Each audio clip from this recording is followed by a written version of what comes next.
Subscribe कीजिए हमारे YouTube channel नाते रजा को और बेल आइकन को प्रेस कीजिए जिससे आपको हर रोज़ न्यू वीडियो की नोटिफिकेशन सब्सक्राइब। अल्लामा ज़ैद अलैहि रहमत व रिदवान इमाम ज़ैद फरमाते हैं कि मेरी आदत थी कि मैं कब्रिस्तान जाता था, और कब्रिस्तान इसलिए जाता था कि वहाँ जा कर के मैं थोड़ा सा इबरत हासिल करूँ। देखो कब्रिस्तान हम लोग भी जाते हैं, लेकिन कब्रिस्तान जाते हैं तो तख्तियाँ पढ़ते हैं, पाटियाँ पढ़ते हैं, कतबे पढ़ते हैं। हालांकि कब्रिस्तान जाने के लिए ये है, कब्रिस्तान जाओ तो थोड़ा जा कर के कब्रों के पास बैठो और इबरत हासिल करो। देखो मज़ारात पर तो हम फैज़ लेने जाते हैं, लेकिन इबरत के लिए कब्रिस्तान जाना चाहिए।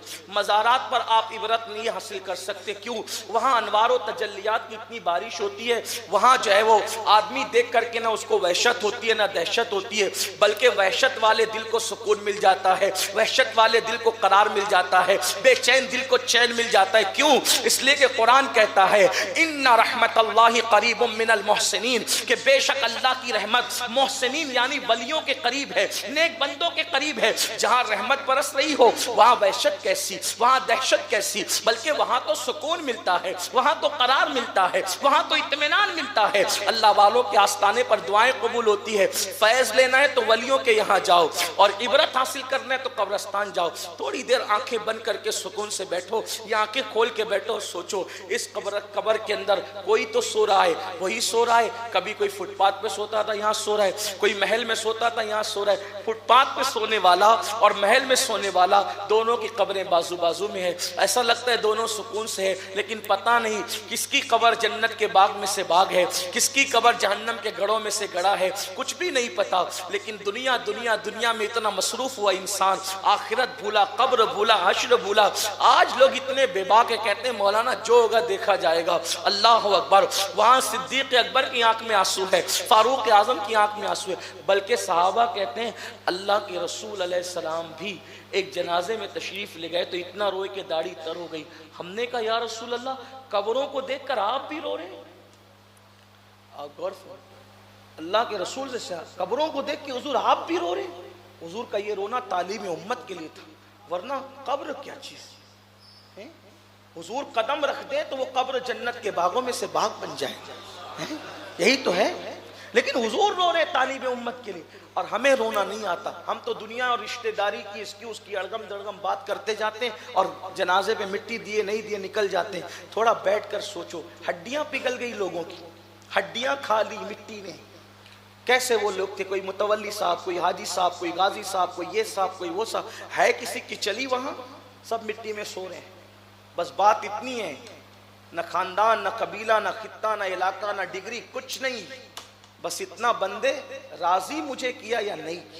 अगर तूने राजी किया तो तू फरिश्तों से बेहतर है, और नाराज किया तो फिर तू कुत्ते से बदतर है। यही तो, और क्या है। बाबा बुल्ले शाह कहते हैं उठ बुलिया चल यार मना ले, वरना बाजी ले गए कुत्ते। अगर खुदा को हम मना न सके, कुत्ता आगे निकल गए, हम पीछे रह गए।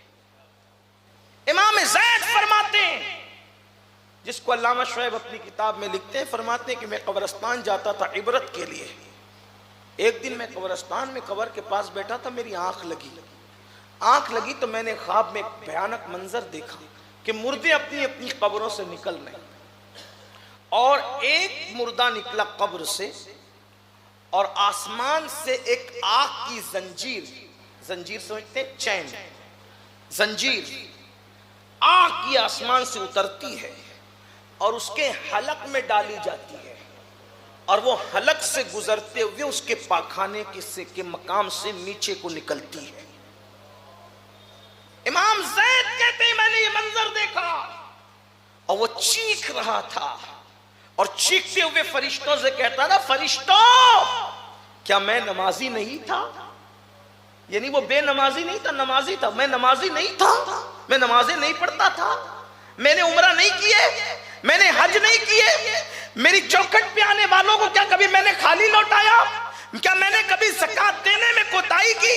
वो सारी नेकियां गिना रहा था, वो कुरान की तिलावत गिना रहा था, वो रोजों की कसरत गिना रहा था, वो नमाजों की कसरत गिना रहा था, वो हज और ज़कात के तस्करे कर रहा था। जब सारी नेकियों का जिक्र कर चुका तो गैब से आवाज आई, फरिश्तों इससे कह क्यों नहीं देते कि तू तो सारी